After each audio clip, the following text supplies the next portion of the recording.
జై శ్రీరామ్. అందరికీ నమస్కారం. స్కందాగ్రజ ఛానల్ ప్రేక్షకులకు నమస్కారం. మరియు కలవు వెంకటనాయక శ్రీ వెంకటేశ్వర స్వామి భక్తి కథలను వింటున్నాము. అందులో భాగంగా 4వ భాగము రోహిణీ నక్షత్రము. రోహిణీ నక్షత్రానికి అధిపతి చంద్రుడు. రోహిణీ నక్షత్ర 1, 2, 3, 4 పాదాలు వృషభ రాశిలో ఉన్నాయి. రాశ్యాధిపతి శుక్రుడు అయ్యాడు. కాబట్టి ఈ రెండింటికి అవసరమైన ముఖ్యమైన వెంకటేశ్వర స్వామి కథలన్నింటినీ కూడా అందులో ప్రత్యేకమైనవి మీ ముందు ఉంచుతున్నాం. చంద్రుడు మనపరిపాలకుడు. చంద్రమా మనసో జాత అన్నారు. మానసిక ప్రశాంతత రావాలి అంటే చంద్రుణ్ణి ఒక్కసారి ప్రతినిత్యం కూడా సంధ్యా సమయంలో చంద్రుడికి దీపారాధనని చూపించి నమస్కారం చేసుకుని ఆ దీపాన్ని మన ఇంటి ప్రహరీ గోడ మీద కానీ తులసి కుచ్చోకోట దగ్గర కానీ పెట్టినట్లయితే తప్పకుండా ఆ గృహంలో శాంతి ఉండి మానసిక ప్రశాంతత లభిస్తుంది. ముందుగా శ్రీ వెంకటేశ్వర స్వామి ప్రార్థన చేసుకుందాము. ప్రార్థనా శ్లోకంతో మొదలు పెడదాము. స్వామిని ఆపాదమస్తకం దర్శించుకుని కనులారా మనం కథలోకి వెళ్ళిపోదాం. శిరం వజ్ర కిరీటం వదనం శశివర్ణ ప్రకాశం పాలే కస్తూరి శ్రీగంధ తిలకం కర్ణం వజ్రకుండల శోభితం నాసికా సువాసికా పుష్పదళం నయనే శశిమండల ప్రకాశం కంఠే సువర్ణ పుష్పమాలా అలంకృతం హృదయే శ్రీనివాస మందిరం కరం కరుణాభయ సాగరం భుజే శంఖ చక్ర గదాధరం సువర్ణ యజ్ఞోపవీత భూషణం సర్వాంగే స్వర్ణ పీతాంబరధరం పాదం పరమానంద రూపం సర్వపాప నివారితం సర్వం స్వర్ణమయం శ్రీ వెంకటేశ శ్రీ తిరుమలేశ శ్రీ శ్రీనివాస నమామ్యం. ఏడుకొండలవాడ వెంకటరమణ గోవింద గోవింద గోవింద గోవింద. రోహిణీ నక్షత్రానికి మనం స్వామి పుష్కరిణి మొదలుగా అనేక రకములైన అనేక గొప్పవైనటువంటి తీర్థక్షేత్రాలు ఎన్నో ఉన్నాయి తిరుమలలోని వెంకటేశ్వర స్వామి సన్నిధిలో. అటువంటి క్షేత్రంలో ఇంత గొప్ప తీర్థముల యొక్క మహిమ తెలుసుకుని స్నానమాచరించిన వారు ఎందరో పరమ యోగులు, యోగి పుంగవులు, సిద్ధ పురుషులు, మునీశ్వరులు, మహర్షులు, బ్రహ్మదేవాది దేవతలు అందరూ కూడా ఎంతో మంది ఉన్నారు. నారద మహర్షులతో సహా, తుంబురుడితో సహా అందరూ కూడా తీర్థమాచరించి వారి పాపాలని వారి శాపాలని పోగొట్టుకున్న కథనాలన్నీ కూడా ఇప్పుడు మనం విందాం. ముందుగా స్వామి గుడి ఎదురుకుండా ఒక పుష్కరిణి ఉంటుంది కదా, ఆ పుష్కరిణిలో స్నానమాచరించిన వారికి వచ్చే శుభ ఫలితాలన్నీ కూడా ముందుగా చెప్పుకుందాం. అంతేకాకుండా అసలు స్వామి పుష్కరిణితో పాటు ప్రత్యేకమైన పుణ్యతీర్థాలు ఏవి, ఎక్కడెక్కడ ఉన్నాయి, ఈ తీర్థాలన్నింటిలోనూ చేసే ఫలితం ఏమిటి అని చెప్పి మహాతల్లి భూదేవి వజ్ఞవరాహ స్వామిని అడుగుతుంది. అడగగానే తిరుమలలో ఉన్న పుష్కర తీర్థాల గురించి నీకేం తెలుసమ్మా భూదేవి, ఎంత చెప్పినా తక్కువే, ఒక్కొక్కడిగా చెప్తాను విను. ఉన్నవి 360 క్షేత్ర తీర్థాలు. కానీ ఈ తీర్థాలు అన్నింటిలోనూ అత్యంత ప్రాముఖ్యమైనవి ముఖ్యమైన కొన్ని తీర్థాలు ఉన్నాయి.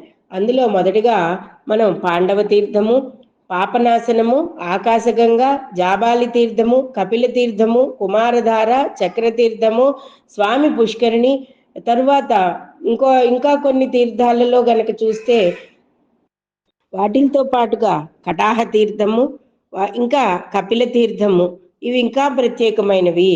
అంతేకాకుండా మనకి వెంకటాచలంలోని స్వామి గుడి ఎదురుకుండా ఉన్న స్వామి పుష్కరిణి తీర్థము అది 9,000,000 సమాన తీర్థము.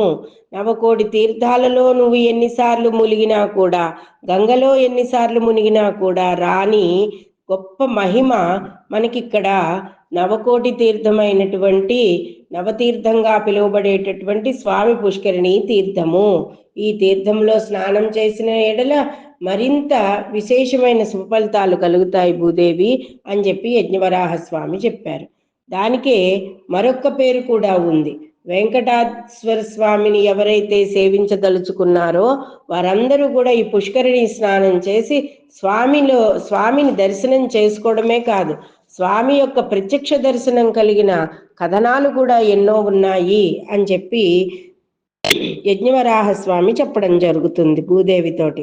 ఆ తదుపరి మార్కండేయ మహర్షుల వారు మరి యొక్క కథలో ఏమని చెప్తున్నారంటే, బ్రహ్మదేవుడి గురించి తపస్సు చేయగా బ్రహ్మదేవుడు ఏమిటి కావాలి మహర్షి, మీకు మీ కోరిక ఏమిటి, నా కోసం ఎందుకు తపస్సు చేశారు అని అడిగితే అప్పుడు ఆయన చెప్తారు, నేను అన్ని తీర్థాలను సేవించి మొత్తం పుణ్యతీర్థాలన్నింటిలోనూ ఆ తీర్థ స్నాన ఫలితాన్ని అనుభవించాలి అంటే నాకు కొంత శక్తి కావాలి, ఇది ఈ వరాన్ని నాకు ఇయ్యమని అడిగేటప్పటికి బ్రహ్మదేవుడు అంటాడు, నువ్వు అవన్నీ అంత కష్టపడ్డవు ఎందుకు, నువ్వు అన్నింటికి వెళ్ళి స్నానం చేసిన రాని మహత్యము ఆ తీర్థం యొక్క ఫలితము నీకు వెంకటాద్రి మీదే ఉంది కదా, అక్కడికి వెళ్ళి స్వామి పుష్కరంలో స్నానం చేసిరా అని చెప్తారు.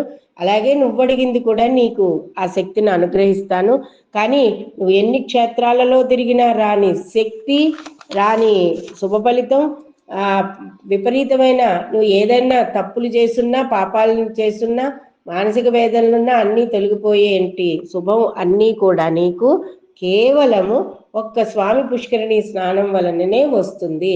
సమస్త తీర్థయాత్రా ఫలము నీకు కేవలం స్వామి పుష్కరిణి వల్లే వస్తుంది అని చెప్తారు బ్రహ్మదేవుడు. అయితే ఆ పర్వత శిఖరం పైన స్వామి పుష్కరిణి అని పేరు గల అద్భుతమైన సరస్సు ఉంది.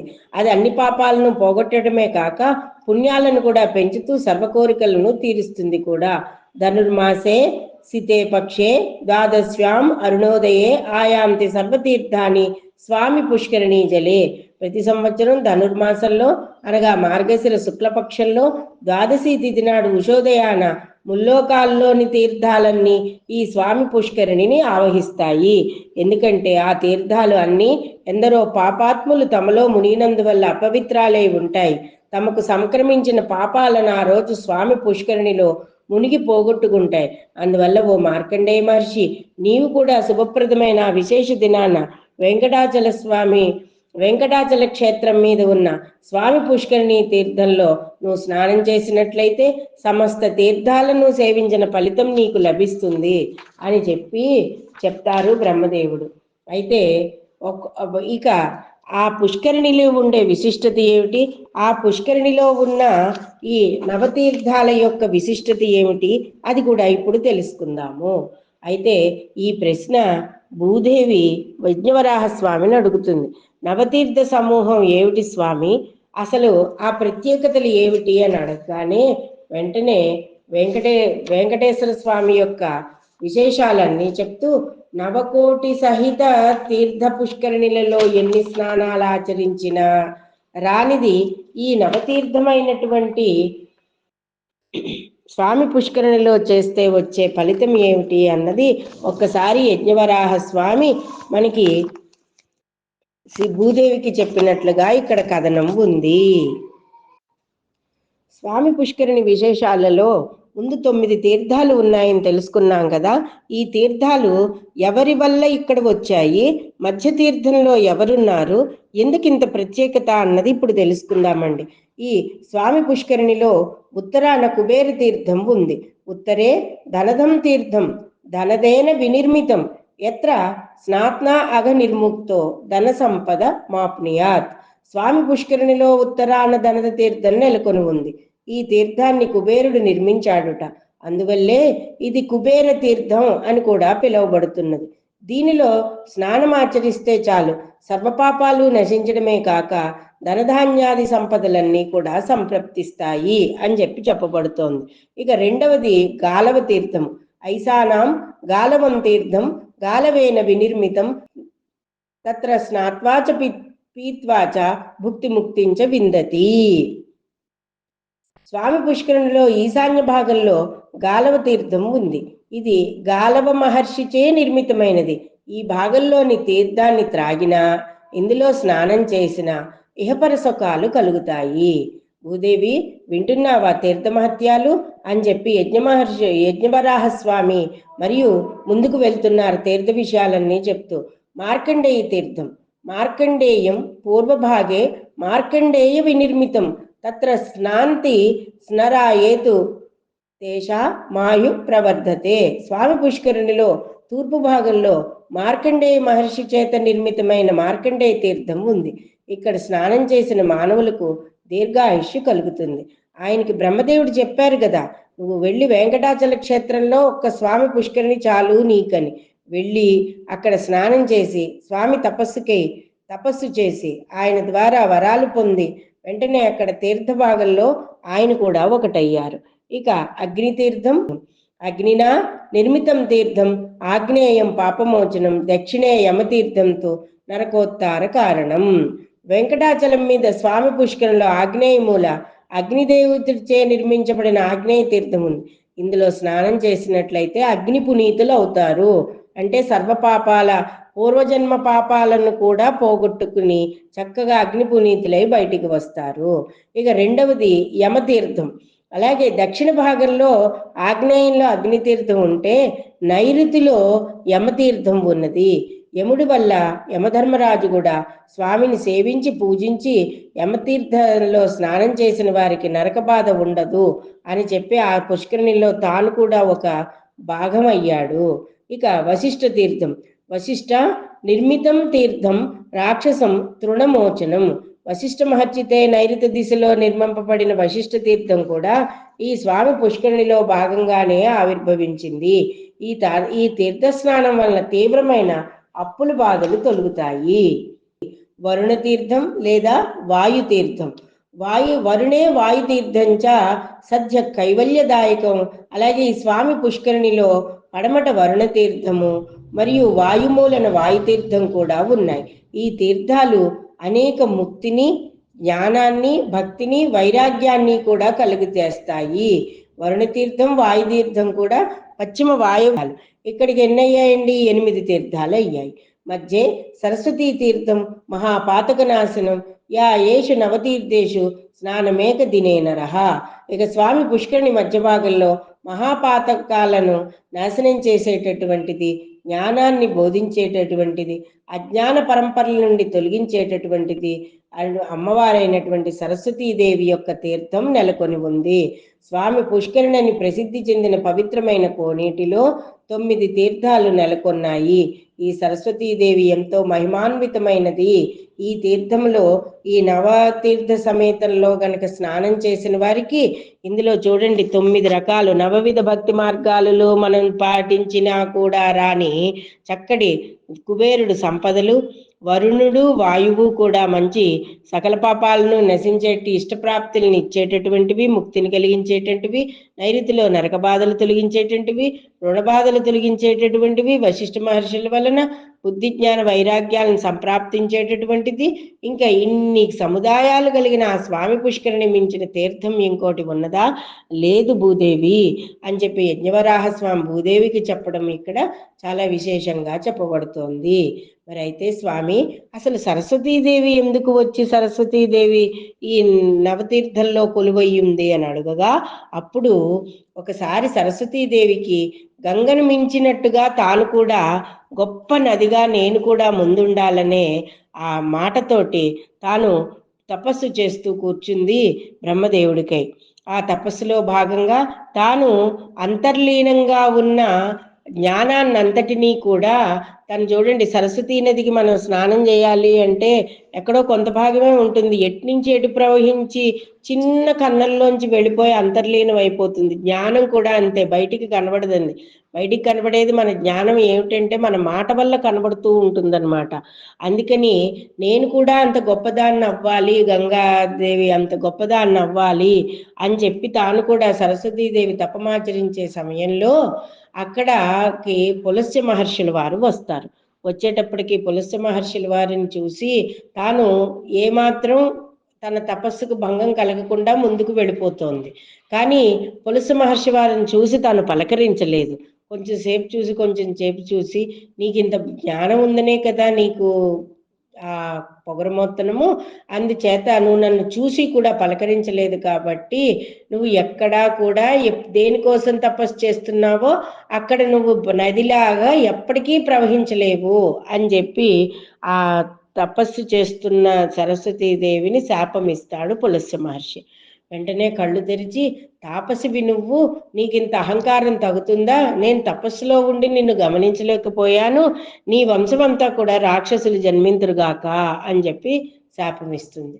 అదే రావణ కుంభకర్ణాదులు జన్మించడానికి, రావణాసురు జాతి అంతా జన్మించడానికి కారణం సరస్వతీదేవి తాపం పులస్త్య మహర్షుల వారికి.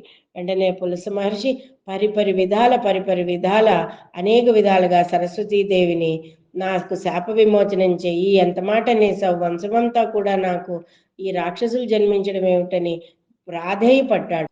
అప్పుడు సరస్వతీదేవి ఇంకా పశ్చాత్తాపడుతున్న పులస్సును చూసి, క్షమాబుద్ధితో నీ వంశంలో చివరివాడు మాత్రం మహావిష్ణువుకు అత్యంత ప్రీతికారకుడై భక్తుడే విభీషణుడనే పేరుతో చిరంజీవిగా వర్ధిల్లుతాడు అని వరమిచ్చింది.